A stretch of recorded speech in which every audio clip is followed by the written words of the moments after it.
72 साल हो गए हैं। राज्यसभा पहले गठन हुआ था मई 1952 में। पहली बार 72 सालों में विपक्ष की पार्टियों ने राज्यसभा में चेयरमैन साहब को लेकर एक प्रस्ताव मोशन सबमिट किया है। ये दर्शाता है कि स्थिति कितनी बिगड़ गई है। हम इस उम्मीद के साथ हम आते हैं कि राज्यसभा में सत्ता पक्ष होती है, विपक्ष की पार्टियां होती हैं और अंपायर के रूप में, गार्डियन के रूप में, रक्षक के रूप में चेयरमैन साहब अपनी कुर्सी पर बैठते हैं। चेयरमैन उपराष्ट्रपति भी होते हैं। सो बड़े सम्मानित हैं हमारे जो मौजूदा आज के जो चेयरमैन साहब हैं। बड़े विद्वान हैं, बड़े वकील हैं। संविधान का उनका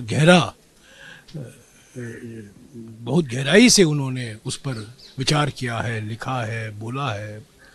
पर जिस तरीके से उन्होंने सभा चलाया है, सदन चलाया है, और ख़ास तौर से कल जो देखने को मिला, हमें मजबूर कर दिया। सारे के सारे इंडिया पार्टी सभी ने हस्ताक्षर किया है इस अविश्वास प्रस्ताव पर। कोई भी पार्टी छूटी नहीं है, कोई भी पार्टी। सारे पार्टियां एक आवाज से कह रही हैं कि आप पक्षपात कर रहे हैं।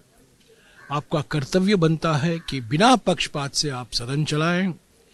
एलओपी को जो विपक्ष के नेता होते हैं उनको पूरा मौका मिलना चाहिए, सबकी बात सुननी चाहिए और एकदम एक तरफा निर्णय नहीं लेना है।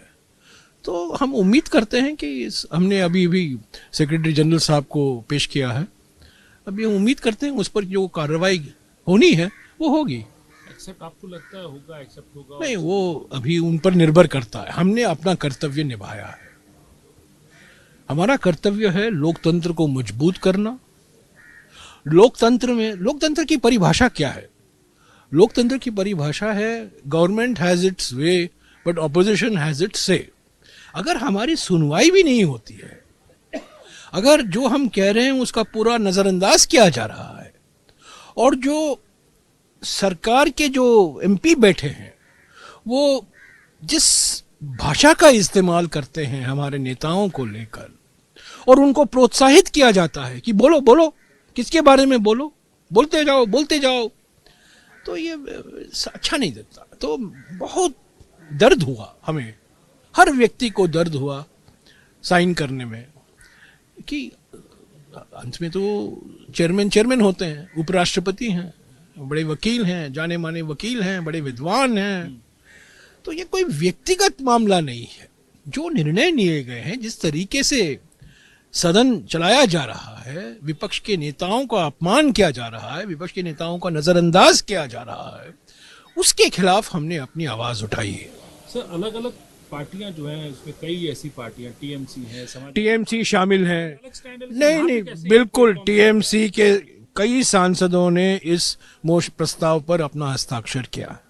समाजवादी के कई सांसद हैं, राम गोपाल जी बड़े उनके लीडर हैं, उन्होंने खुद स्वयं साइन किया है।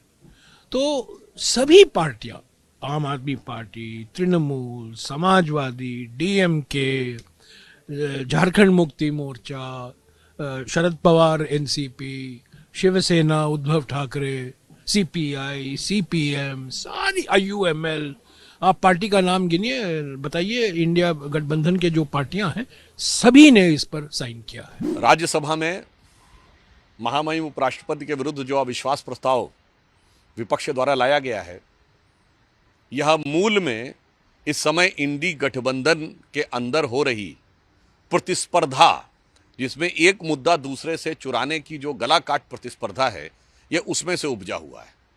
एक वाक्य में मैं कहूं कि कांग्रेस पार्टी और राहुल गांधी के प्रति इंडी गठबंधन के अंदर अविश्वास पूरी तरीके से प्रकट हो जाने के बाद उसे कवर अप करने के लिए कांग्रेस का यह एक प्रयास है, जिसमें जाने या अनजाने में इंडी गठबंधन के दल शामिल हो गए। यह तो हुआ तात्कालिक कारण, और दीर्घकालिक दृष्टि से देखें तो हम यह कहना चाहते हैं कि यह एक लंबी प्रक्रिया है, जो हमारी पार्टी ने लगातार आरोप लगाया है कि विदेश से बैठी हुई शक्तियां, जिसमें ओसीसीआरपी जैसी संस्थाएं, सोरस फाउंडेशन जो काम कर रहे हैं, विगत 7-8 वर्षों का इतिहास देखिए, भारत की व्यवस्था की हर चीज के ऊपर आघात किया जा रहा है। सबसे पहले इन लोगों ने एयरफोर्स पे आक्षेप किया राफेल में, फिर इन्होंने अव्यवस्था उत्पन्न करने की कोशिश की, अविश्वास उत्पन्न करने की कोशिश की सेना के ऊपर, सर्जिकल स्ट्राइक के मुद्दे के ऊपर। उसके बाद इन्होंने अविश्वास उत्पन्न करने का प्रयास किया भारत की अर्थव्यवस्था की रीढ़ माने जाने वाली सरकारी कंपनियों के ऊपर, LIC के ऊपर, वह गलत निकला। इन्होंने कहा SBI के ऊपर अटैक किया, वह गलत निकला। फिर इन्होंने कहा कि हिंदुस्तान एरोनॉटिक्स बर्बाद हो गया, fact of the matter is कि उसको 29,000 करोड़ का रेवेन्यू मिला। उसके बाद इन्होंने अगला प्रयास करना शुरू किया कि भारत के पूरी व्यवस्था के ऊपर, चुनाव आयोग के ऊपर आक्षेप, फिर EVM के ऊपर आक्षेप, और अब वो उभरता हुआ संवैधानिक पदों के ऊपर आक्षेप तक आ गया है। यानी अगर पिछले 7-8 सालों का क्रम देखिए तो क्रमशः एक के बाद एक भारत की व्यवस्था के भिन्न भिन्न आयामों की गरिमा को कम करने के एक सुनियोजित षड्यंत्र का हिस्सा दिखाई पड़ रहा है।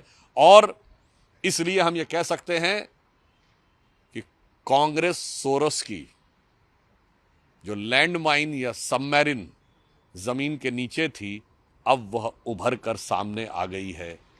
इसमें कहीं कोई किंतु परंतु नहीं है कि भारत की हर व्यवस्था और संसद की गरिमा को कम करने के लिए, 7 समुंदर पार से उठे सुर में ताल लगाने के लिए जो कुछ काम पिछले 7-8 वर्षों में किया जा रहा है, ये अविश्वास प्रस्ताव उसकी एक कड़ी भर है।